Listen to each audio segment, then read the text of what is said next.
இயேசுவில் அன்புக்குரியவர்களே, இன்றைய நற்செய்தியில் கிரேக்க பெண் ஒருவர் தனது மகளிடமிருந்து பேயை ஓட்டிவிடுமாறு இயேசுவிடம் வேண்டுகின்றார். இயேசு பிள்ளைகளுக்குரிய உணவை எடுத்து நாய்க்குட்டிகளுக்கு போடுவது முறையல்ல என்று கூறுகின்றார்.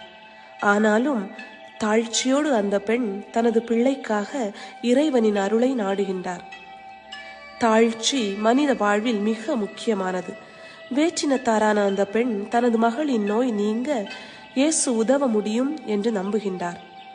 பல நேரங்களில் உதவிக்கரம் நீட்டி இறைவனிடம் செல்லும் போது அவர் நாம் எதிர்பார்த்த பதிலை தராத போதும் சொல் மற்றும் செயல்கள் வழியாக நமது எதிர்பார்ப்பை காட்டுகின்றோம்.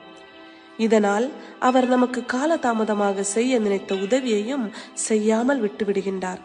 எனவே தாழ்ச்சி மனநிலை கொண்டவர்களாக இருக்க முயற்சி செய்வோம்.